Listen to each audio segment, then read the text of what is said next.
Karena saya kemarin baru rapat LBM PBNU di Semarang, di Bendungan, Hotel Bendungan ya, Bandungan ya, itu yang di gunung. Mengenai Ba'alawi, Habib-habib yang di Indonesia, apakah semuanya inqita, terputus kepada Nabi Muhammad SAW? Semua yang merasa dirinya Habib itu bermarga Ba'alawi, itu semuanya nasabnya ke Alwi bin Ubaidillah, semuanya putus. Karena memang Ahmad bin Isa tidak punya nama anak namanya Ubaidillah. Anak siapa? Wallahu alam. Ya orang-orangnya aja tidak terdeteksi, apalagi nama bapaknya. Orangnya aja tidak terdeteksi. Lalu marga apa-apa saja itu yang masuk Ba'alawi. Nah, mereka punya kekhasan, keluarga mereka dipanggilnya Habib. Jadi kalau yang dipanggil Habib itu Ba'alawi, bukan turunan Nabi. Kalau turunan Nabi itu memiliki tanda panggilan tersendiri, Syarif dan Sayyid. Kalau mereka keturunan Nabi yang melewati seorang raja atau gubernur, itu biasanya menggunakan Syarif. Tapi kalau keturunan ke atasnya tidak melewati raja, para ulama-ulama saja, itu biasanya hanya menggunakan Sayyid. Maka syarif-syarif Mekah sebelum dikuasai oleh Wahabi itu gelarnya Syarif Makkah, karena dia selain sebagai seorang penguasa Mekah juga keturunan daripada Rasulullah Muhammad sallallahu alaihi wasallam. Lalu apa saja itu marga-marganya? Banyak, saya searching ini ada 114 marga. Yang ada di Indonesia mungkin hanya setengahnya. Ada Asiri, Al-Junaid, Al-Baharun, Al-Gadri, Al-Bin Sahil, Jamalulail, Bahasan, Basaiban. Basaiban ini ada Basaiban yang Al-Idrisi, yang bukan Ba'alawi ya, kayak Zulfikar yang punya anak PV itu Basaiban Al-Idrisi. Ada Basaiban Ba'alawi, ada Al-Habsi, Al-Syatiri, Al-Jufri, Al-Kaf, Al-Bait, Al-Bilfaqih, Al-Jabhan, Al-Dualani, Al-Ghaizah, Al-Ba'ali, Al-Hamil, Al-Kenaiman, Al-Bar, tuh Ahmad Al-Bar tuh yang bisa nyanyi rock, itu Ba'alawi itu. Asy-Syarwi, Al-Hayyid, Al-Khamur, Al-Bahdak, Asy-Syarim, Al-Ba'mar, Al-Hakam, Al-Bahri, Al-Ghosasi, Al-Rakhelah, Al-Bakriyah, Al-Babduna, banyak sekali. Tinggal dicari yang Ba'alawi. Pokoknya setiap Ba'alawi itu dia bernisbat pada Alwi bin Ubaidillah yang mengaku sebagai keturunan Ahmad bin Isa. Ahmad bin Isanya ini telah terkonfirmasi kitab-kitab sejarah dan kitab nasab, dia seorang turunan Nabi. Wafatnya 345. Maka Ubaidillah ini keturunannya di abad 9 mengaku bahwa Ubaidnya ini keturunan dari Ahmad bin Isa. Pada zaman Ahmad bin Isa belum ngaku. Jadi ngakunya itu setelah 550 tahun wafatnya Ahmad bin Isa. Kalau ngakunya di abad itu nggak mungkin diterima kan, karena anak Ahmad bin Isanya marah.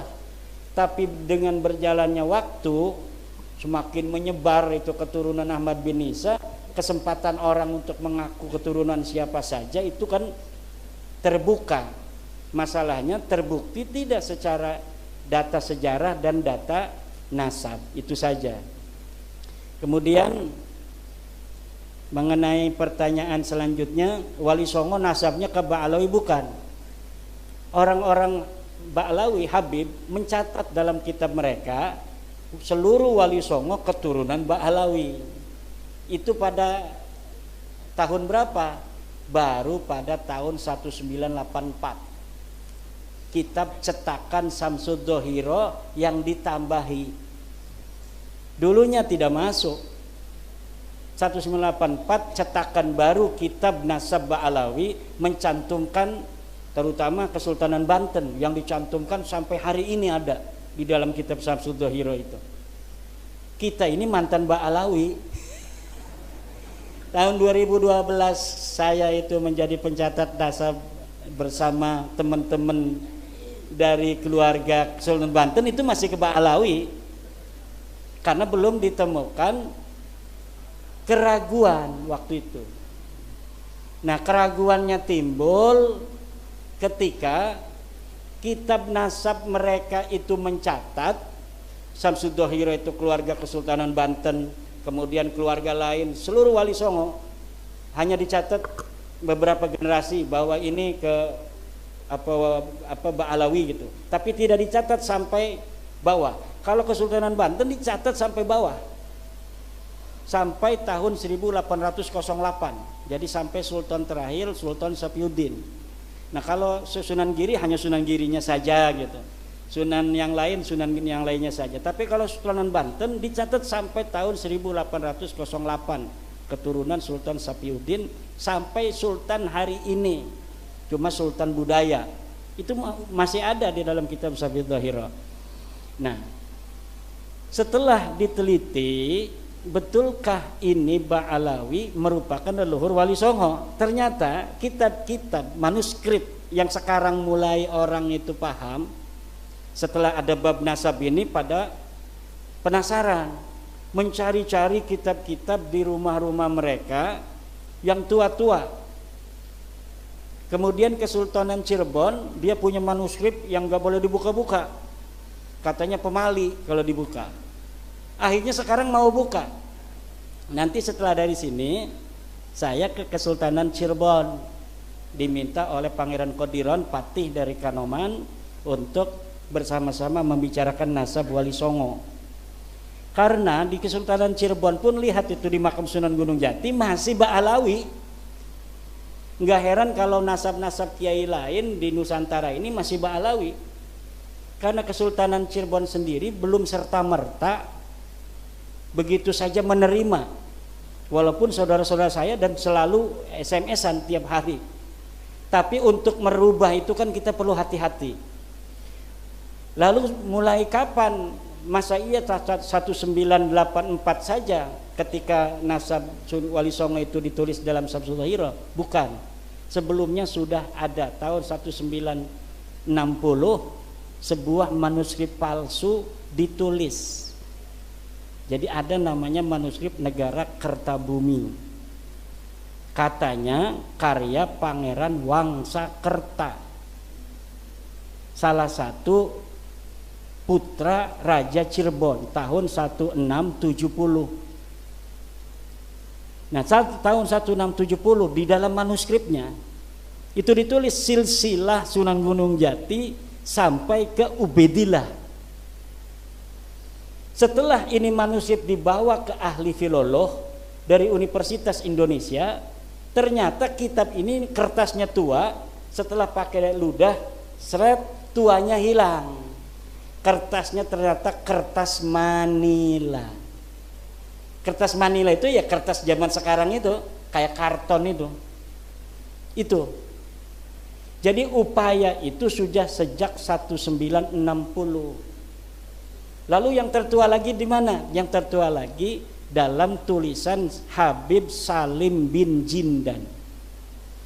Habib Salim bin Jindan datang ke Kesultanan Banten, Sultanan Cirebon, Jogja, Solo, Madura. Bertemu dengan Syekh Khalil Bangkalan. Kemudian ini Syekh Khalil, silsilahnya Syekh Khalil ini dari Ampel, ini dari Sunan Gunung Jati sampai ke Rasulullah. Akhirnya sekarang orang-orang pada berihtijaj dengan Syekh Khalil. Katanya Syekh Khalil sendiri sudah menetapkan Wali Songo ini ke Ba'alawi. Iya, karena Syekh Khalil mendapatkannya dari Habib Salim bin Jindan. Habib Salim bin Jindan itu adalah ayah dari Habib Ahmad bin Jindan, orangnya soleh, tawadu, karena dia ngajinya sama kiai-kiai, bukan nama Ba'alawi. Dia ngaji sama kiai-kiai, makanya tawadu. Habib itu kalau ngaji sama kiai ya kayak kita, Tawadu kenapa? Sinaran cahaya Jawa, keramat Nusantara itu akan masuk ke dia. Yang berbeda-berbeda itu, lihat gurunya ada nggak guru Jawa, dapat nggak dia keramat tanah Jawa? Nggak dapat.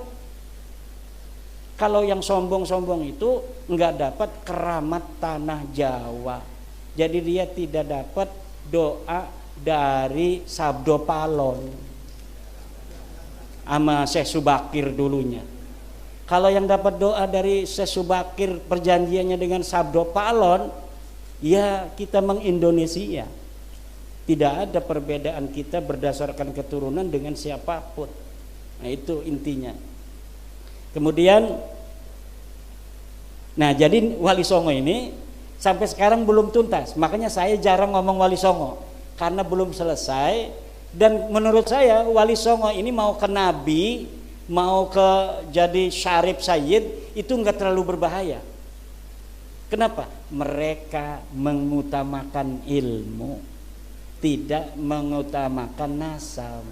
Jadi tidak akan merasa orang Jawa itu merasa direndahkan oleh turunan Wali Songo. Kalaulah cara Wali Songo sama dengan cara mereka ini sekarang nggak masuk Islam itu orang-orang Jawa. Orang Jawa itu begini-begini, tapi kalau direndahkan betul-betul melawan, betul nggak? Wali Songo tahu, makanya Wali Songo sangat merakyat. Dia merasa seperti orang Jawa sendiri. Makanya itu Sunan Kudus itu nggak ada anaknya yang pakai Sayyid, pakai Syarif, nggak ada. Walaupun dianya masih Sayyid Ja'far Shodiq, namanya masih pakai Sayyid Ja'far Shodiq, tapi anaknya saja nggak boleh pakai. Sampai sekarang anaknya ya menyatu aja dengan orang-orang di Kudus itu. Mungkin ada juga yang ngojek untuk Sunan Kudus itu, tuh keturunan Sunan Kudusnya itu. Ya nggak malu karena apa? Nggak bawa-bawa marga, nggak bawa-bawa Sayyid, nggak bawa-bawa Syarif. Coba kalau Raden Tumenggung Mubarak misalnya, tiba-tiba ngejek pakai KRT Mubarak, ya kan itu merendahkan pangkat. Makanya udah hal-hal yang bersifat feodalisme nggak usah disematkan di dalam nama. Nama itu cukup berdasarkan prestasi. Maka sebelum bab nasab ini saya yakin, saya sudah ceramah bahwa Dr. Andes itu lebih mulia dari Habib. Sebelum saya meneliti nasabnya. Karena bertentangan dengan Al-Quran. Orang mengatakan hanya dia bermodal ada riwayat keturunan Nabi, dia lebih mulia dari orang lain. Dia lebih mulia dari kiai. Enggak ada itu. Sarjana lebih mulia dari Habib, lebih mulia dari Raden, lebih mulia dari Tubagus, lebih mulia dari Kanjeng Raden Tumenggung. Kalau pangeran sendiri, pangeran anak raja, dia tidak lulus SD. Ada orang biasa tukang kolektor, dia adalah S1, lebih mulia tukang kolektor itu yang anaknya jadi S1 daripada raja yang menurunan pangeran yang tidak lulus SD acan. Itu kemuliaan yang harus dijaga dan pengetahuan yang harus diyakini. Inilah ajaran Islam yang sesungguhnya. Kalau kiai haji itu pangkat berdasarkan kasab, berdasarkan usaha. Usaha itu harus ditempelkan agar orang lain ingin berbuat yang sama, menuntut ilmu yang luar biasa sehingga dia bisa berpangkat KH. Ada KH, kiai haji, ada HK, hampir kiai. DRS, SE, IR itu mulia. Taruh itu di nama. Kenapa? Supaya banyak orang mencontoh. Siapa saja bisa untuk menggapainya kalau dia mau kerja keras. Tapi kalau R, Raden, itu dia lahir jadi Raden. Apa yang dibanggakan orang dia nggak kerja apa-apa, pangkatnya R kok. Maka saya nggak pernah pakai RR. Itu ada di YouTube pakai KHR. Orang yang nulis itu mah. Saya tidak pernah pakai RR. Kenapa? Malu-maluin apa yang dibanggakan dari R. Seperti kita ini mukanya begini, ya dari lahirnya begini, dari Allahnya begini. Kita nggak mesen begini, nggak usah bangga-banggain karena hidungnya mancung. Walaupun saya mancung, saya nggak bangga. Kenapa? Karena ini bukan dapat saya, nggak ada usaha sama sekali. Sesuatu yang tanpa usaha sama sekali nggak perlu dibanggakan dan tidak pantas dibanggakan. Yang dibanggakan itu kerja keras. Kerja keras itu dia jadi ketua PCNU karena dinilai pantas oleh para kiai. Dilihat orang pantas jadi seorang ketua PC. Ini kalau ketua PC-nya Pak Kiai Mubarak akan luar biasa mobilitas dari organisasi NU di Wonogiri. Kiai-kiai sepakat, udah Kiai Mubarak saja. Akhirnya seluruh MWC dikontak. Kiai Mubarak PC, ketua PC begitu. Allah yang mentakdirkan berdasarkan apa? Usaha dan prestasi, bukan berdasarkan keturunan. Setiap orang yang tidak punya dia itu privilege dari keturunan, kemudian hari ini menghormati orang berdasar keturunannya, dia menginjak-injak harga dirinya sendiri. Orang yang dia turunan raja, turunan nabi, yang karena itu dia harus menghormati orang lain hanya berdasarkan keturunannya, bukan berdasar prestasinya. Kita yang menghormatinya itu sedang menginjak-injak kemanusiaan kita sendiri. Seakan-akan Allah ini tidak adil. Kita diciptakan hanya untuk menghormati orang. Kenapa kita tidak diciptakan sebagai anak raja? Kenapa kita tidak diciptakan sebagai anak daripada keturunan Rasul? Dan itu tidak mungkin Allah tidak adil. Karena Allah tidak mungkin tidak adil, maka Allah sudah bikin sebuah garis keras.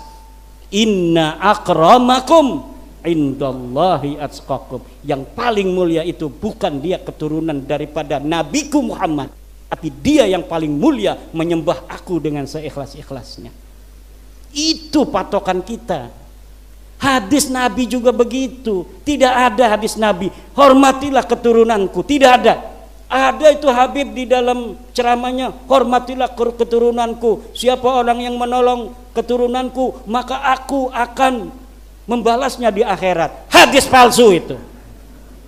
Pasti hadis palsu. Yakin, seyakin-yakinnya. Hanya ada di kitab-kitab Ba'alawi yang begitu. Cari hadisnya. Misalnya ada penceramah habaib yang menerangkan tentang kemuliaan keturunan Nabi, kemudian dia mengutip hadis, cari hadisnya itu. Kalau tidak hadis palsu, hadis yang disimpangkan maknanya. Seperti keutamaan ahli bait yang diambil untuk keturunan hari ini. Kalau hadis keutamaan ahli bait banyak. Siapa ahli bait? Ahli bait itu adalah Ali, Fatimah, Hasan, dan Husain. Ada ahli bait dalam bab zakat. Siapa? Keturunan Bani Hashim. Siapa Bani Hashim? Keturunan daripada Sayyidina Abdullah, Sayyidina Abbas, Sayyidina Abu Talib. Itu namanya Bani Hashim. Bukan hanya keturunan daripada Husain. Banyak yang disimpangkan. Tidak ada ajaran Islam yang mentolerir orang harus menghormati orang lain berdasar keturunan. Dan ini yang harus diambil. Termasuk menghormati gus-gus itu tuh. Kenapa kasihan nanti? Ini gus-gus masih kecil dihormatin orang, nanti takutnya dia nggak mau belajar. Saya udah banyak dihormatin orang, ngapain? Takutnya begitu, lama-lama nanti banyak gus-gus nggak bisa ngaji akhirnya. Kenapa? Karena orang bisa ngaji kan banyak dihormatin orang. Lihat dia nggak bisa ngaji dihormatin orang. Jadi biasa aja kita menghormati para gus. Kalau misalnya dia nggak bisa ngaji, taruh di belakang. Ngapain lu nggak bisa ngaji? Jangan di depan. Saya ini gus mau gas nggak bisa. Harus begitu. Kita kasihan kepada putra-putra kiai. Jangan hormati dia berlebihan, karena kalau kita menghormati dia berlebihan, kita sama saja mengubur potensi dia untuk berprestasi di masa depan.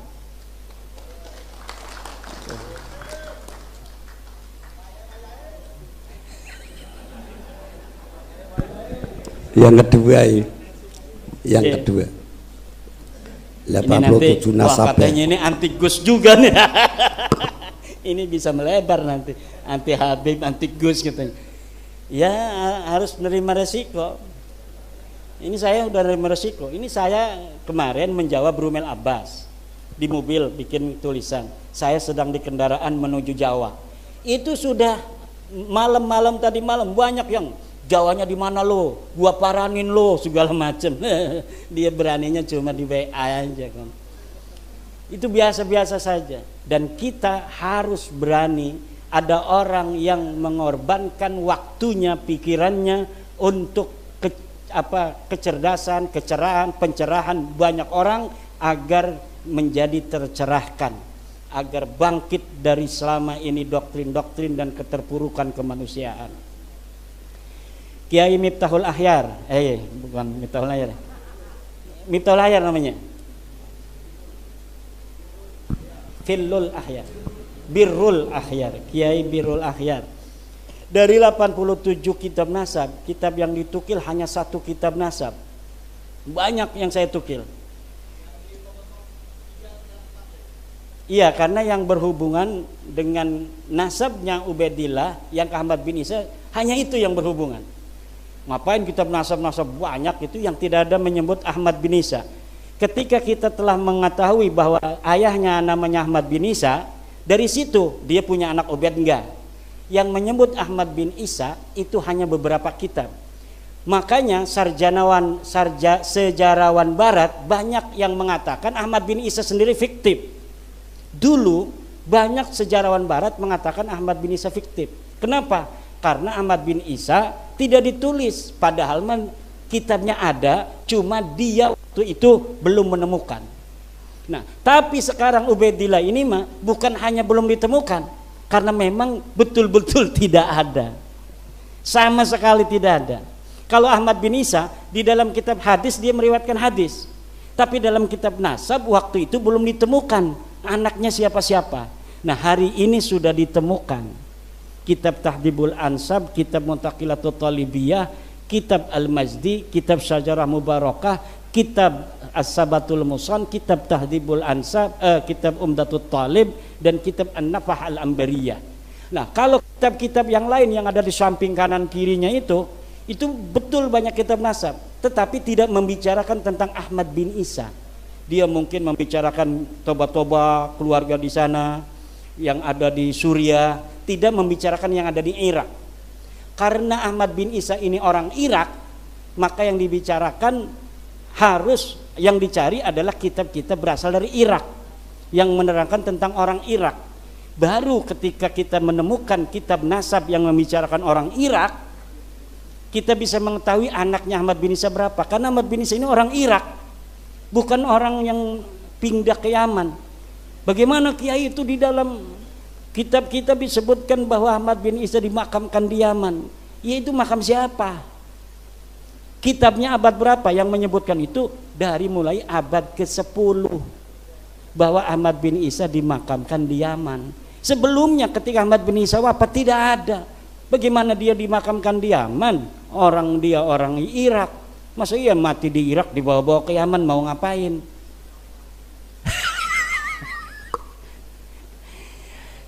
Iya, itu makam itu bisa diciptakan. Bagaimana sekarang kita hari ini kan lagi ribut bab nasab nih, ribut lagi bab tidak hijrah ke Yaman, lagi ribut makam Ahmad bin Isa itu kok ada di Yaman. Sampai ada teman saya yang lulusan Yaman pergi ke Yaman, dia videoin. Setelah dia videoin, dia kirimin video saya. Ini ada makamnya katanya Ahmad bin Isa. Ini makamnya Ubaidillah. Masa iya katanya ente tidak percaya bahwa Ubaidillah ini adalah sosok yang historis? Kalau dia sosok yang tidak ada, bagaimana dia ada makamnya? Akhirnya Allah buka dari keadaan Indonesia. Banyak makam-makam yang tidak ada orangnya, hari ini ada makamnya. Banyak orang-orang yang dulu sejarahnya tidak ikut-ikut ngediriin NU, sekarang ditulis ikut ngedirikan NU. Banyak orang yang ditulis dulunya tidak menyebarkan Islam, hanya narik-narik biola, sekarang disebut menyebarkan Islam di Indramayu. Ada bukunya juga ditulis penyebaran Islam oleh Habib Anu bin Anu. Sampai bikin skripsi. Anak buahnya yang punya anak lagi nulis skripsi, suruh bikin skripsi penyebaran agama Islam oleh Habib Anu bin Anu di Indramayu. Saya teliti itu skripsinya. Kemudian makam orang terkenal di Semarang diciptakan, padahal makam aslinya ada di Pleret, Jogja. Dia adalah seorang dari pahlawan Yogyakarta yang melawan penjajah. Ketika dia melawan penjajah Inggris, waktu itu dikuasai Inggris, Belanda kalah oleh Inggris, Inggris menguasai, kemudian perang Jogja dengan Inggris, mati KRT Sumodiningrat. Setelah KRT Sumodiningrat mati di dalam masjid, ditebas lehernya, dimakamin di Pleret. Setelah dimakamin Pleret, 100 tahun kemudian tiba-tiba muncul makamnya di Semarang dan nasabnya rubah. KRT Sumodiningrat sekarang nasabnya menjadi bin Toha bin Yahya. Dulunya orang mana? Orang Jogja asli, menantunya Hamengkubuwono ke-1. Menantu Hamengkubuwono ke-1, dia orang Jogja asli, pernah jadi bupati di Jepara kalau tidak salah. Sekarang dirubah. Untuk apa sih merubah sejarah, merubah makam? Untuk masa depan, bos. Untuk masa depan, biar masa depan untuk keluarga ini tercatat sebagai orang-orang yang ikut di dalam memperjuangkan kemerdekaan. Makanya penting bagi mereka untuk mencantolkan dalam sejarah-sejarah 17 Agustus katanya Soekarno minta doa dulu sama Habib. Katanya bendera Indonesia merah putih itu ditentukan oleh Habib. Katanya Garuda Pancasila itu ditentukan oleh Habib. Katanya NU itu didirikan oleh salah satunya Habib. Dan sebagainya dan sebagainya. Makam-makam di pojok-pojok itu dikasih nama marga-marga dari mereka, kemudian dikasih tahun yang tua. Untuk apa? Ke depan Indonesia jangan macam-macam sama kita orang. Ini kita sudah terkonfirmasi datang ke Indonesia abad ke-15. Apa buktinya? Makam, lihat tuh, ada inskripsinya, mereknya Habib Anu bin Anu tahun sekian. Ini Bapak yang akan terjadi. Maka kita begini keras ngomong ini agar mereka sadar. Udah berhentilah, yang udah bikin-bikin makam, hapusin, makam gak ada orangnya. Yang ada orangnya, yang tokohnya itu tokoh Jawa asli, dirubah lagi. Udahlah, kita salah. Ayo kita se-Indonesia sekarang kita sama-sama membangun Indonesia. Tidak ada lagi yang bicara tentang nasab dan keturunan, karena kalau bicara nasab dan keturunan, orang Jawa, orang Wonogiri yang lebih berhak untuk mengklaim bahwa Indonesia ini miliknya daripada orang lain. Karena keturunan orang-orang yang hari ini ada di sini inilah yang dulu memperjuangkan kemerdekaan negara Republik Indonesia, bukan orang lain. Kalau mereka kita tahu sendiri sejarahnya, datang di bawah Belanda, kemudian mereka menjadi orang-orang kelas tinggi di Belanda, ada kelas Eropa, ada kelas Asia, ada kelas pribumi. Ini orang-orang yang sekarang ini ngaku sebagai cucu Nabi itu ditinggikan oleh Belanda. Maka ketika Jepang datang, mereka ini tidak mendukung Jepang. Kenapa? Karena Jepang tidak seperti Belanda mengistimewakan mereka. Maka barulah di antara mereka mau berjuang tuh. Kenapa? Karena Jepang tidak mengistimewakan mereka. Itu. Ya, yang udah ada silakan makan aja. Bismillah dulu. Kemudian Abnaul Imam mencantumkan Abdullah. Itu manuskripnya dipalsukan. manuskripnya itu hanya 20 halaman. Dulu sebelum viral, saya sudah menemukan manuskripnya ada di internet, 20 halaman. Setelah dicetak menjadi 187 halaman. Kalau kitab ini betul-betul kitab-kitab yang asli, maka hari ini mereka pasti sudah berani untuk berdebat dengan saya.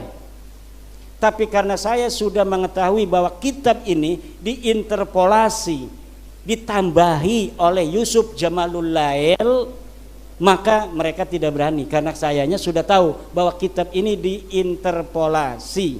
Dan di dalam muqaddimah kitab itu lihat bahwa dia pun mengakui bahwa ada hal-hal yang saya tambahkan yang dianggap penting.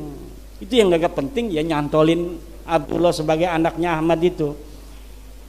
Kitab yang selanjutnya As-Suluk menyebutkan Abdullah disebutkan abad ke-8 730 sebagai ayah dari Bani Jadid. Bani Jadid ini mengaku dirinya sebagai keturunan Ahmad bin Isa. Ini bukan Ba'alawi. Bani Jadid ini orang yang mencangkok pertama keturunan Ahmad bin Isa di abad 8. Dia adalah Bani Jadid, namanya Syarif Abil Jadid bin Ahmad bin Abdullah bin Ahmad bin Isa bin Muhammad An-Naqib. Atau kurang sedikit lah. Itu dari yang saya sampaikan itu. Yang jelas dia tertolak sebagai keturunan Ahmad bin Isa karena kitab yang lebih tua dari itu menyebutkan bahwa anak daripada Ahmad bin Isa hanya 3. Lihat dalam kitab Syajarah Mubarakah, itu narasi yang disampaikan oleh Imam Al-Fakhrur Razi, fa'aqibuhu min salasati banin. Jumlah ismiyah itu lihat di dalam kitab Al-Muqibun karya daripada Mahdi Rajai, apabila menyampaikan dengan jumlah ismiyah maka yufidul inhisar, yufidul hasra, itu memberikan faedah hasr. Itu ada keterangannya dalam kitab Al-Muqibun karya Mahdi Rajai, bahwa apabila ulama mengatakan dengan jumlah ismiyah itu yufidul hasra. Tapi apabila dengan jumlah fi'liyah, fa'aqoba salah sata banin, itu masih bisa tambah 1. Tapi kalau sudah fa'aqibuhu min salah sati banin bi jumlatin ismiyatin, hadihi tadullu ala al-hasr. Jadi tidak bisa, tertolak. Dan sudah terbukti Bajadid ini bukan keturunan Nabi, sudah terbukti. Dari kitab-kitab selanjutnya nanti Ba'alawi Bajadid itu adalah keturunan orang Arab biasa. Ya, nanti di abad 9 Ba'alawi ini yang Habib-Habib ini mencangkok lagi kepada Bajadid ini.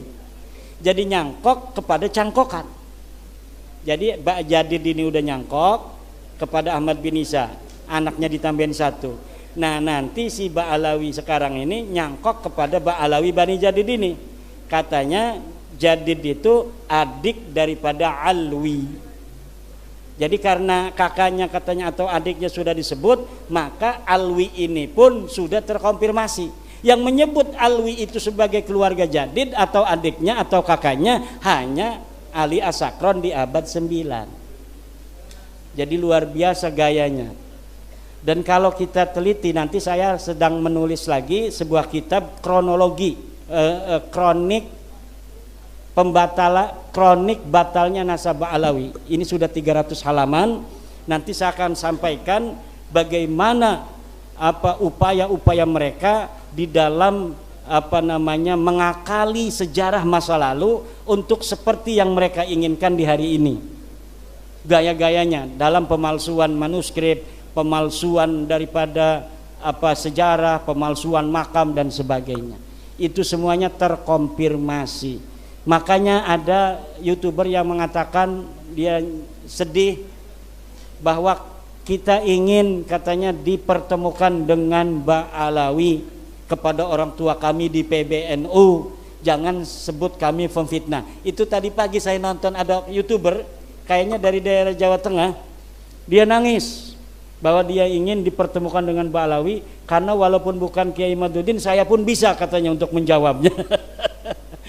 Ya, jadi kalau sudah duduk begini bareng-bareng, insya Allah akan bisa. Kenapa mereka diam? Ya diam itu kan ada kaidah, la yunsabu lisakitin qaulun. Orang diam tidak boleh dianggap sudah berpendapat. Kalau dia ngomong berpendapat ketahuan. Kalau misalnya hujannya kalah berarti nanti selesai.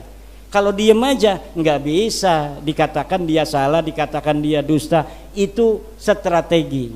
La yunsabu lisakitin qaulun. Tidak bisa orang diam itu dikatakan dia membantah, dia mengiyakan, tidak bisa. Tapi kalau sudah debat dengan kita kalah misalnya, ya udah harus selesai. Tidak boleh lagi mengaku. Kalau dia menang, nggak mungkin menang. Nggak mungkin. Kenapa? Ya karena tidak ada. Sama sekali dalail dari mereka itu tidak ada. Dan saya yakinnya kalau misalnya nanti saya ketemu dengan Nabi Muhammad nggak marah dan akan terima kasih telah menyelamatkan nasab suciku dari orang-orang yang mengaku sebagai keturunanku tanpa hak. Terakhir untuk Pak Yusuf dari MWC Burno ya. Ya. Apa dampak sosiologis dan psikologis dari kajian ini? Kalau tentang Ba'alawi apa saja tadi sudah dampaknya. Ya dampaknya maslahat pertama buat habaib Pak Yusuf. Dampak pertama yang akan maslahat habaib kalau mereka menerima. Enggak menerima pun pasti mereka tidak akan seperti dulu. Mentang-mentang cium tangan lu. Enggak bakal sekarang berani sama ketua MWC. Kalau dulu ketua MWC enggak mau nurut sama dia, masuk neraka lo. Enggak dapat syafaat njid aneh. Sekarang enggak bakal lagi. Maslahat tidak tuh, mereka tidak begitu. Maslahat. Allah akan suka kepada orang yang tidak sombong. Kalau kita niatnya bagus, insya Allah kita akan punya kekuatan dan tenaga. Tapi kalau kita niatnya jelek, hanya karena kebencian, ya kita mudah rungkan.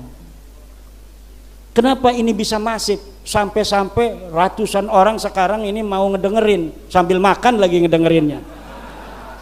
Ya karena sayanya niat dari awal bukan benci pada mereka, saya punya guru Habib. Sampai sekarang doanya saya baca. Allahumma sholli ala sayyidina Muhammadin sholatan Allahumma nas'aluka min khairi ma sa'al Muhammadun nabiyyu rasulullah wa na'udzubika min syarri ma sallam. Allahumma a'sina min syarril fitan wa 'afina min jami'il mihan wa aslih minna ma dhahara ma batan wa naqi qulubana min al-hiqdi wal hasad wa najjina, segala macam. Itu dari habaib.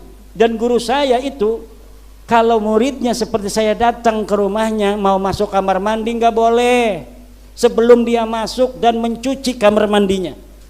Dia cuci kamar mandi dengan sabun, disiram, setelah bersih baru silakan masuk Mang Imad.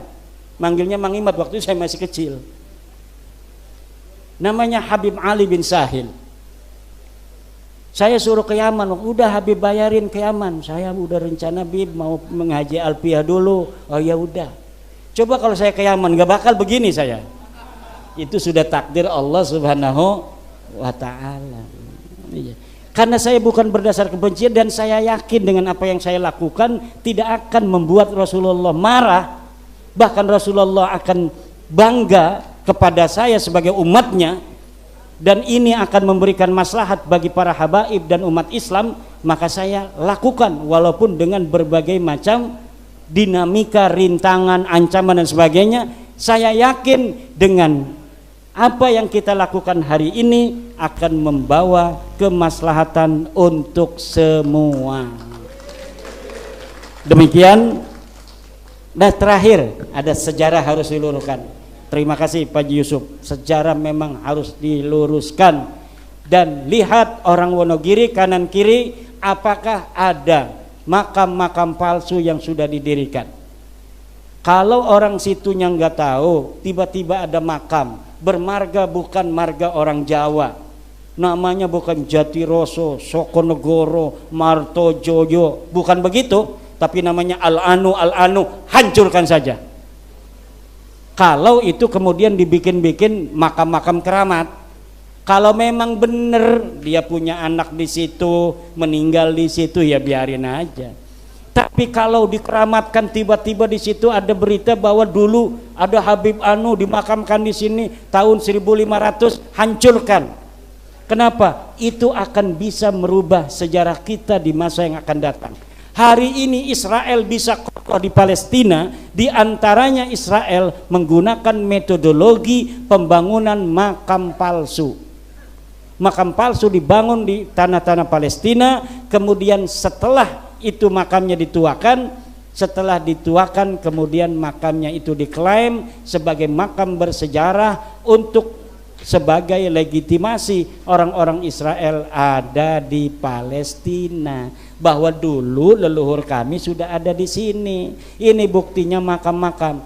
Yang punya HP lihat, berbahasa Inggris namanya Middle S. Middle S itunya apa namanya, webnya. Web Middle S itu sedang mengangkat tema reportase tentang makam-makam palsu di Israel hari ini. 300 makam palsu sudah dibangun oleh Israel untuk mengklaim sejarah-sejarah Palestina sebagai sejarah Israel. Tapi 300 makam palsu di Israel tidak ada apa-apanya. Karena kemarin dari Keraton Jogja ada yang ke rumah seorang Raden dari Jogja menginformasikan bahwa di Jogja saja 260 makam. Di Indonesia 3.000 makam. Mereka ini Alap-Alap Mataram dan teman-temannya itu sudah menghitung. Jadi dia enggak enggak mikirin apa-apa. Sekarang mikirin makam palsu aja itu Alap-Alap Mataram itu. Dan dia udah hitung katanya mencapai 3.000 makam palsu. Bagaimana orang masa lalu yang orangnya sedikit, sekarang makamnya sudah ada 3.000 dan semuanya jadi ulama besar. Padahal kita tidak pernah mendengar sejarah mereka sebagai ulama besar di masa lalu. Sementara ulama-ulama kita, Ki Ageng Giring, Kebo Kenongo, Joko Tingkir, Kiai Ageng Pemanahan, makamnya masih terbengkalai. Kita kemudian menjarahi orang yang sama sekali kita tidak tahu sejarahnya, perannya, jasanya untuk leluhur kita di masa yang akan datang, di masa lalu, dan untuk kita hari ini di masa sekarang, dan untuk keturunan kita di masa yang akan datang. Wallahu wal muwaffiqu ila aqwamit thoriqin. Wassalamualaikum warahmatullahi wabarakatuh. Hapus sekali lagi.